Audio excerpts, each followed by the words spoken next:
பிப்ரவரி 2. இயேசுவை கோவிலில் அர்ப்பணித்த திருவிழா.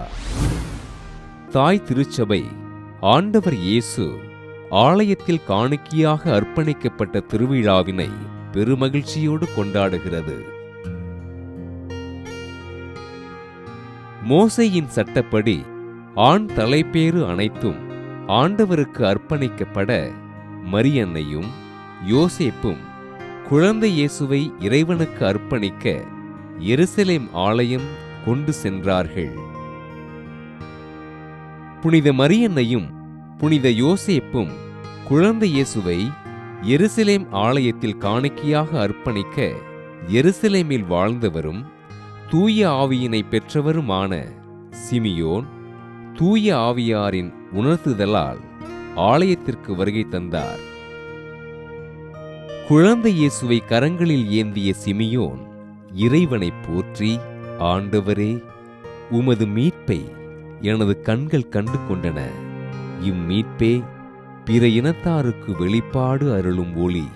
இதுவே உம்மக்களாகிய இஸ்ராயேலுக்கு பெருமை என்று கூறினார். எருசலேம் ஆலயத்தில் அல்லும் பகலும் நோன்பிருந்து திருப்பணிகளை செய்த 84 வயது நிறைந்த இறைவாக்கினர் அன்னாவும் இயேசுவை அர்ப்பணிக்கப்பட்ட நிகழ்வில் பங்கு கொண்டு எருசலேமின் மீட்புக்காக காத்திருந்த எல்லோரிடமும் இயேசுவை பற்றி பேசினார். ஆண்டவர் இயேசு ஆலயத்தில் காணிக்கையாக அர்ப்பணிக்கப்பட்ட திருவிழா முதலில் கிபி 400ஆம் ஆண்டு எருசலேமில் பக்தியோடும் உற்சாகத்தோடும் கொண்டாடப்பட்டதாக அருட்துறவி எஜேரியா பதிவு செய்கிறார்.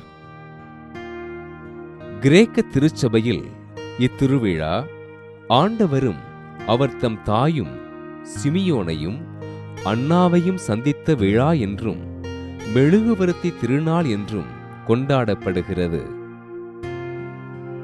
கிபி 526ஆம் ஆண்டு கிழக்கு ஐரோப்பிய நாடுகளிலும் கான்ஸ்டாண்டினோபில் நகரிலும் பரவியிருந்த பிளேக் நோய் அடியோடு நீங்கியதற்கு நன்றியறிதலாக பேரரசர் 1ஆம் ஜஸ்டினியனால் இத்திருவிழா கொண்டாடப்பட்டதாக திருச்சபையின் வரலாறு பதிவு செய்கிறது.